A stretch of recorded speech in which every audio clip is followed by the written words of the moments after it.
Live from our 7 Tasmania studios, your nightly news with Michael Maney begins now.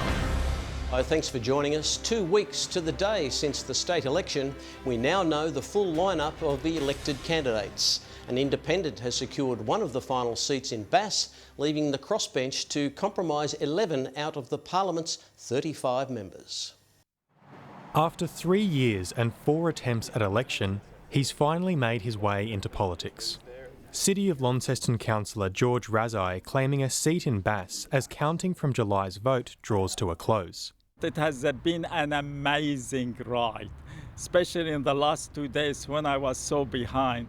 He joins 4 other independent candidates in Craig Garland, Christy Johnston, Peter George and David O'Byrne. I always promote that we should all work together regardless with our differences, and we have to put the interests of the community first. The Parliament's full roster will include 5 Greens, 10 Labor members and 14 Liberals, the exact same makeup as last election. But with a majority government still in doubt, Labor remains unconvinced that the Premier can make it happen. We're no closer to understanding where he is in terms of forming government and being able to have a functioning, stable parliament. The Liberals promising to engage with elected members as they release a draft stability framework. Jeremy Rockcliffe stating, "This parliament has new members of all political colours, and I look forward to working together to deliver for Tasmanians." The Greens too calling for stability. We cannot have game playing. We cannot go back to Parliament without an agreement for how the next minority government will work together. Aaron Smith, 7 Tasmania News. Police are investigating a shooting in Gagebrook overnight. Officers were called to the Briar Crescent property around 2 o'clock after residents heard shots being fired through the roof and a window. Initial investigations suggest a shotgun-style firearm was used to fire 2 rounds at the property. No one was injured, and authorities are urging anyone with information to come forward. A man has been charged with arson following a house fire in Launceston. Emergency services attended the Iona Court property in Ravenswood around 6:15 yesterday morning, where they found a smouldering fire at the rear of the house. The blaze was quickly extinguished and investigators determined it had been deliberately lit. Police have since arrested and charged a 40-year-old man in relation to the crime.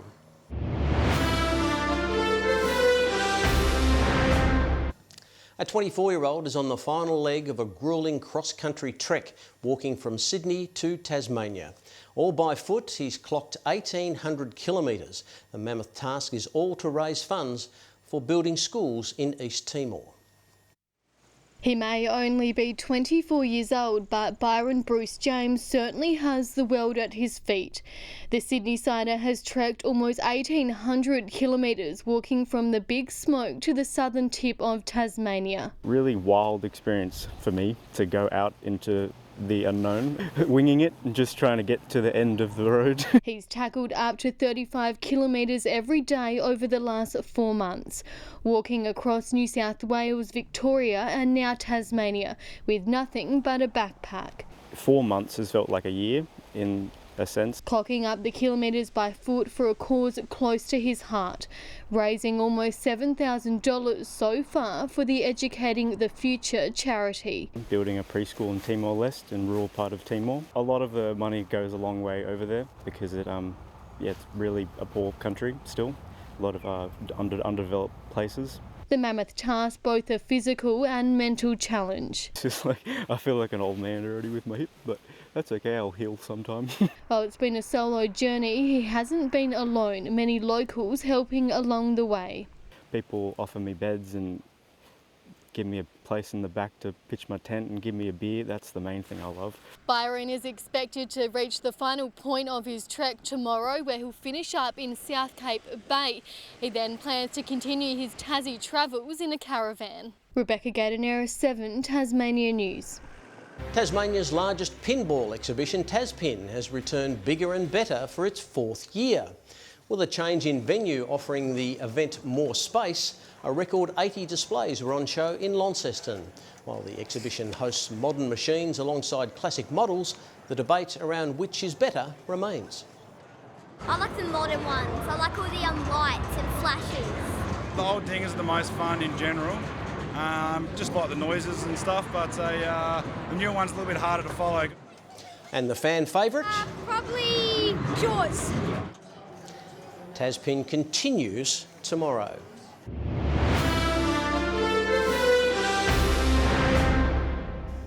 Lagana's latest edition has wasted no time in getting operations underway. The recently unveiled fermentation hub has hosted its first workshop, teaching home producers how to utilise their process in their own cooking. Yesterday, it was a construction site. Today, it's hosting workshops. This is the first thing we've done in the fermentation headquarters, bar none. Lagana's newly built fermentation hub already playing host to classes mere hours after some of its equipment was installed. Once fully operational, the $14 million site will facilitate the manufacturing of everything from cider, red wine and sake to vinegar, kimchi and sourdough bread. It's an extraordinary thing to have available. I'm jealous. I moved to Tasmania. But for now, the focus is on koji fermentation, a Japanese method that utilises fungus instead of bacteria. Today's session offering techniques to pair it with wallaby meat for something of an unorthodox burger order. It tastes meaty, not especially gamey. It's very, very lean. It has basically no fat on it. While construction of the facility is still underway, this workshop marks the beginning of a new era, with many more planned over the coming year. Precision fermentation is the name of the game, equipping home cooks and producers with the skills to implement the trade in their own kitchens. We're really looking forward to hosting probably about 2 workshops a month here in our teaching space. Aaron Smith, 7 Tasmania News.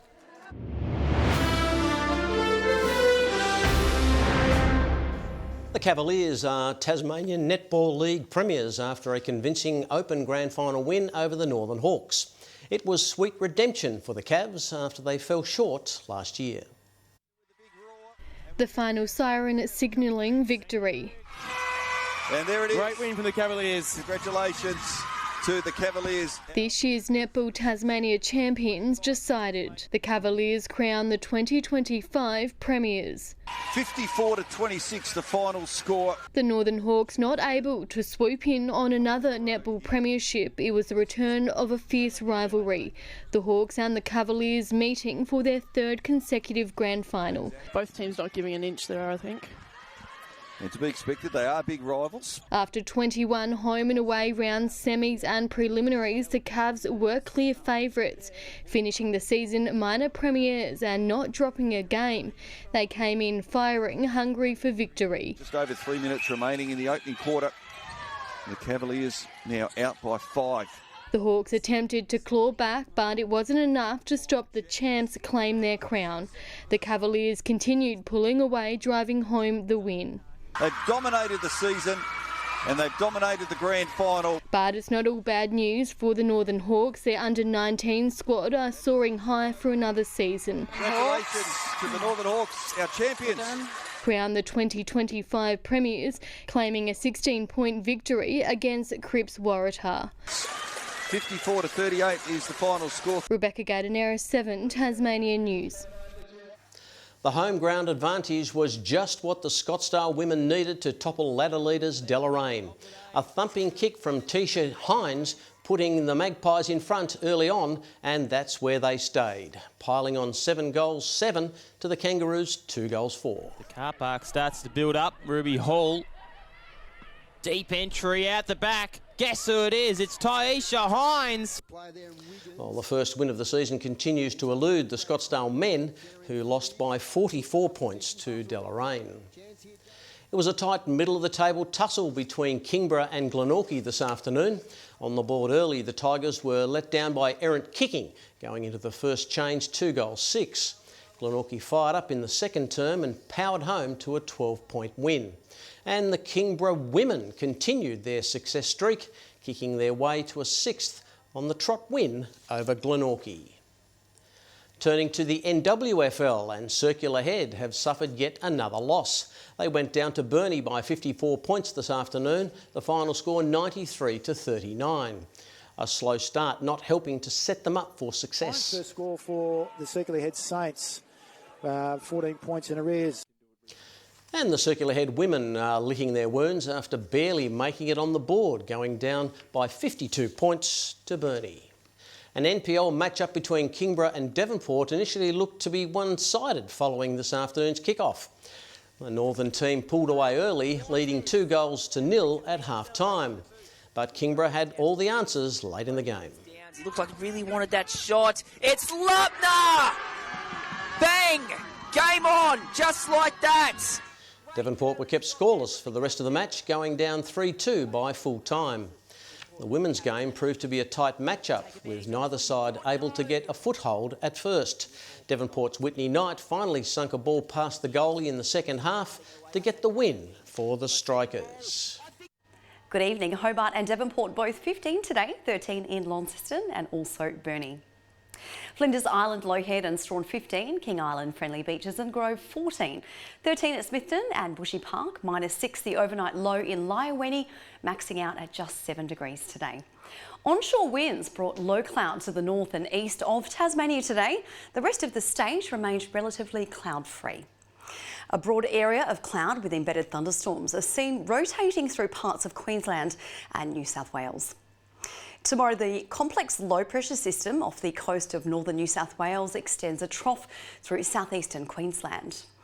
Winds north-northeasterly 20 to 30 knots about the west and southeast. Southwesterly swells increasing to 4 metres in southern waters. We have a strong wind warning for coastal waters tomorrow between Wineglass Bay around to Stanley.